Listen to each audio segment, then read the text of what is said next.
everyone, welcome back to my channel. Today I'm going to be reviewing a bunch of new cream contour products from the drugstore. I have 4 different sort of sets of products. Wet n Wild's Mega Glow Contour and Conceal Sticks. I have the Jordana Sculpt and Glow and Go and Glow Creamy Sticks. I have the E.L.F. Cream Contour Palette. And I have the new Wet n Wild Mega Cushion Contour and Highlighter. So I thought it would be fun to review all of these for you. I have used them all on my face today, and I'm going to show you clips of me using them. It's the same clips that were in my Valentine's Day makeup tutorial, but I wanted to show you guys me using them because I feel like that's a really good way of showing you how they work. And yeah, so I used them all over my face today. I did a little bit more contouring than I probably normally do, but it's really fun, and I'm really getting into cream contouring. I have to say, I find it almost easier than powder contouring. I feel like it blends into the skin, it looks more natural, it's easier to, like, if you mess up, to kind of blend it out, you know? It's a little more forgiving in that way, and I'm just really enjoying cream contouring. Plus, in these drier months, we're still in winter here in Wisconsin, it's nice to have more cream products rather than more powder products on my skin while my skin is pretty dry. Okay, so let's start with the Wet n Wild Mega Glow sticks. So I have the Mega Glow Contour Stick here. This one is in the shade Where's Walnut. This is what I used on my forehead to contour my forehead. This is a really nice warm shade, sort of gives that sun-kissed look, really warm toned, so I didn't use it for contouring like my cheekbones as much. I'm sure it would work though, but look at that pigmentation, it's so intense. And the next one I have is the Conceal stick in Nude for Thought. This is really light. I use this on my nose just a little bit to kind of contour there, but you can see that's kind of a pinkier tone, and that is why it's a little bit too light for me, I think, to really highlight or conceal anywhere. It does say that it is a concealer stick, so I think that these can be used as either highlighting or concealing or both kind of thing, which is really cool. So anyway, so I thought this one was a little too light, so I ordered a different one, and I ordered this one in the shade You're a Natural. I haven't actually tried this one yet, but I wanted to swatch it, and that looks like a lot better for my skin tone, so that's nice. If you have my skin tone, you might want this one in You're Natural. But these are really nice. They twist up. They're not super sharp, which is fine because you end up blending it out anyways. I really like them. They're very creamy, and they just have a really nice texture. I feel like they sink into the skin nicely and naturally. I mean, I feel like my forehead looks really nice. It doesn't look cakey or anything like that, so I'm really enjoying that. And then I got this other one that I also haven't tried. This is their actual highlight sticks. This has some shimmer in it. These other 2 ones don't have any shimmer, and this one doesn't have any shimmer. This one has some shimmer in it. This is in the shade When the Nude Strikes. And swatch this. Okay, so that's a little sheerer. There's actually little beads of oil on top of it too. I don't know if you can see that, but this one feels a little bit more oily than the others. And it's a little more sheer, which makes sense for a highlighter. You want like a sheer wash of highlight. It's really pretty. It's very pink. I'm not sure how that'll work on my skin tone, but it's very pretty. Yeah, it definitely feels more oily than the other ones. That's unfortunate. These are the 4 shades, and then I'm just gonna try to blend it out to show you guys like how they blend out. They blend out so nicely. I hope I can show you. But you see that? Like they just blend beautifully into the skin and seamlessly, and I really, really like them. Like, look at that. They blend so easily. That's like exactly what you want in a cream contour product. You don't want any harsh lines. You don't want it to like set too fast or anything like that. You want it to just kind of be able to blend into itself, into each other, and really just look like there's nothing there. That's what you want. So these are super nice. I really like them. The highlighter one, I'm not so sure. I'm not crazy about as much, but the concealer and contour sticks I really, really love. Okay, next I have these sticks from Jordana. This is the Jordana Sculpt and Glow Creamy Contour Stick in the shade Medium. This is the Glow and Go Creamy Strobing Stick in the shade Radiant Glow, and I will swatch these for you. Now, this one I'm not wearing today, but this one I am wearing on my cheekbones because this is a lot more of a neutral, even a little cooler tone.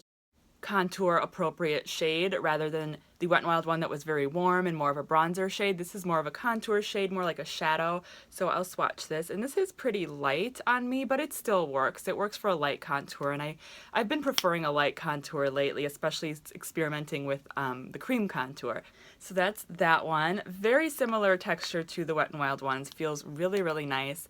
And then let's swatch the Glow and Go Creamy Highlighter Stick. Strobing stick.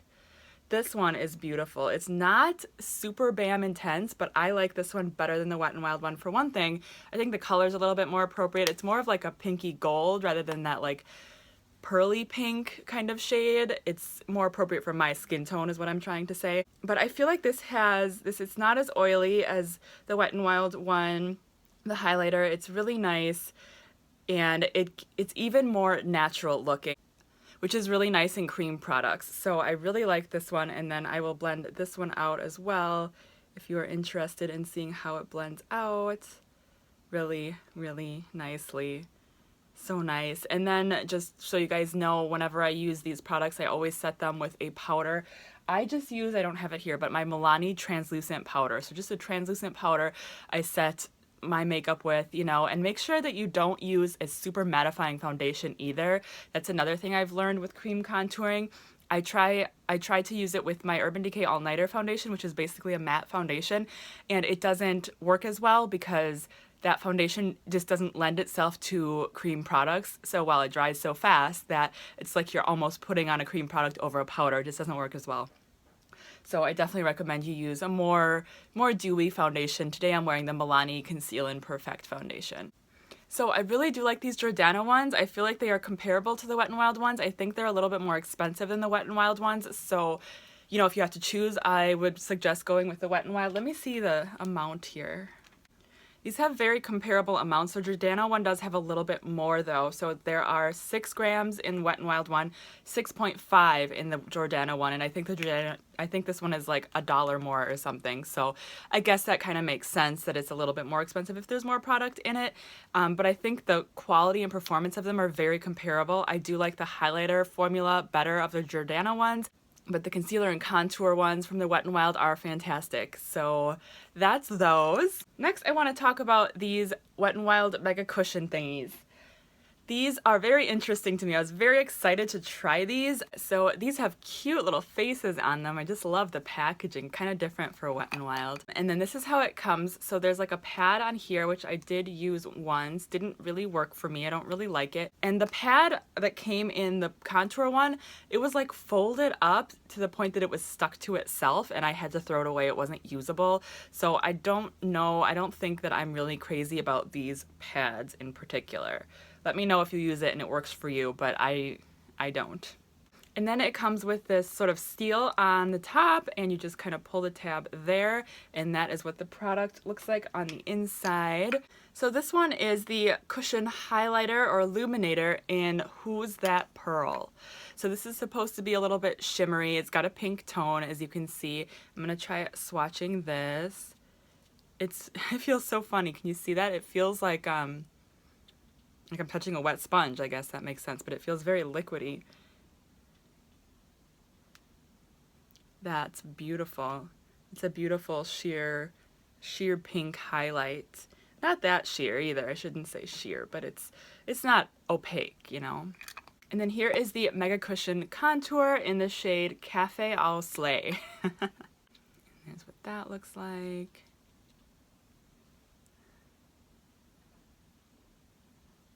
Very nice. I like swatching it with my finger. I feel like I have a better feel for it than when I just put a brush in there. So how I used these today, I just used the contour one, and I used it on my nose, and I used a very thin brush, the one that I got from Sinful. I did a clothing haul from Sinful, and I got these little like handle brushes, and I'm sure you can see what I'm talking about, but I use that to contour my nose, and I really like this formula. This is definitely the thinnest formula. Obviously, it's not in a stick or a pan. Being in a sponge allows it to be a lot more liquidy than I really expected it to be, but it makes sense since it's in a sponge, and it blended out very nicely. I liked it being so thin because I felt like it gave me more time to work with the product and more flexibility with the product. So if I wanted to blend it in a little bit more or out a little bit more, you know, whichever direction, I could do that because the product was thin and it didn't kind of cake up and stay where stay where you put it too badly. I really did enjoy this. I'm not sure where else I could use it. I think it's really good for like detail work, like the nose or something like that. I'm not sure how I could get it on my forehead or anything like that. Maybe with my finger, probably, if I just like did like this. And I can also feel that this is already starting to dry down, which makes sense. That's good. So it's not going to blend out as nicely as when I first applied it, but it does blend out really nice. So this might be an option if you want one that's going to be more that's going to stay put more, if you don't want to set it with powder. This does dry down, so that's good to know, but still blends out really nicely. So yeah, I might try applying this with my finger on my forehead and stuff like that. It might work, but I really did like it for the detail work of the nose, and I do like the formula. If you're into cushion products and if you think that you would get use out of this, I would recommend it. I'm not sure that I like it more than the stick ones or any other ones, but it's definitely fun to try. I'm glad I tried it. It was worth it trying. And then lastly, we have the E.L.F. Cream Contour Palette. This is what it looks like, and I believe this is pretty new. Very excited when I saw this. They also came out with a new cream blush palette that I got, but I want to talk about this guy today. So as you can see, there's 4 shades in here. This is their classic 4-pan palettes where these guys pop out and you can interchange them with other palettes if you want to. The only 2 shades that I've used from this palette are these 2 today. I used them yesterday also. So the kind of like the medium, well, the lighter one and this medium one, I mixed together and I actually use that on my jawline. I normally don't contour my jawline. I feel like with cream products, it is so much easier to contour the jawline than with powder products. So much easier. So I was so glad to have this little, challenge to discover that, because I'm definitely going to be doing it that way from now on. So let me swatch these. So I'm going to swatch these top 2. We have sort of one yellowy highlighter shade and then 3 contour shades. So start with this one. I don't normally use a yellowy like concealer or anything. I use a yellow setting powder though, so I'm excited to try this eventually and kind of experiment with it and see what all I can do. This one and that one. Alright, so there's those 4 shades, really nice quality. I feel like the lighter one might be a little bit different quality than these 3 contour shades. I'm not sure why. I don't know, I guess I feel like that one might be the weakest formulation. These ones, as you can see, are super opaque and super nice. This one, just I'm not so sure about it, but I love these. I love combining these 2. They have a pretty good shade selection. I probably would have picked slightly different shades if I was picking this myself, but it's nice that you have 3 and you can mix them together, and you could even probably mix this one in with the contour shades if you wanted to make it lighter. If you're really feeling creative, you can do that. And again, with cream products, it's so nice that you can blend them out, mix them with a concealer that you have, mix them with a foundation that you have to get the shade that you want. They blend out so nicely. I'm really in love with cream contour products, can you tell? So yeah, I think this is a really nice palette if you are looking to just sort of start into cream contouring maybe. I hope that these don't dry out. I can't speak to that obviously, I just got this, but most likely they've created a formula that wouldn't dry out, seeing as how it's packaged. So yeah, that is this one. A couple of other products I wanted to share with you guys that aren't contour products but are cream products that I recently got. So this is the blush palette that I was talking about, and I'm just going to swatch a couple of these shades for you. Really pretty shades, and really nice if you're already doing cream contouring. You might as well do cream blush too. Those are really nice natural look. I love the cream blush look. And then here is the blush stick from Wet n Wild that goes with it's a Mega Glow blush. Yeah, Mega Glow makeup stick blush. Okay. And this one I like, but I don't like this one as much as the other ones, because this one I feel like you have to have a stippling brush first. For whatever reason, this one picks up my foundation more than any of the other ones. So I found that in order to use this, I have to stipple a brush on there and then put it on my cheeks. I can't just directly put it on the cheeks. So that's just what I noticed, but it's a really pretty color. This is in the shade Floral Majority, and it does look really nice on the skin. I also got these Mega Cushion color correctors. I got green and yellow. These are from the Wet n Wild Mega Cushion collection. I can insert swatches here. I can't get them open right now because my fingers are all greasy, but these are interesting. They're not really contour products, but I'm very interested to try these out because they just look so interesting, and yeah, I don't know. I will give them a try, but I wanted to mention those for you guys. Those are out there. I think they have a couple other colors too of those. So in my personal opinion, I would say that my favorite are the Wet n Wild sticks. I love the color of this stick for my skin tone. I love the feel of it. I love how it blends into the skin. And I like these two colors. I like their color selection a lot. And then in second place, I would say the Jordana ones are very, very comparable. I just don't think that the Jordana ones had concealer sticks. I think their highlighter ones were just shimmery. So that's unfortunate. But I think the contour sticks for the Jordana ones are like dupes basically for the Wet n Wild ones. They're very, very similar. I would definitely recommend, if you're wanting to play around with cream contouring, get these Wet n Wild sticks. They're very nice. They're very user friendly too. Just the fact that they come in sticks. They're very easy to use, easy to blend out, and I just really like them. So I definitely recommend them for you guys. I think they are really fun, and Wet n Wild is just coming out with some awesome, amazing, fun stuff lately, which is just so, so nice. Okay guys, that is it for this video. If you have any questions on any of these products, feel free to leave them in the comment section below, and I always love to answer your questions and converse with you guys down there. Give this video a thumbs up if you enjoyed it. That helps other people find me in the YouTube world. I really appreciate that. Make sure you're subscribed. I try to post videos at least 3 days a week. And thank you so much for watching, guys. I really appreciate you all, and I'll talk to you again very soon. Bye.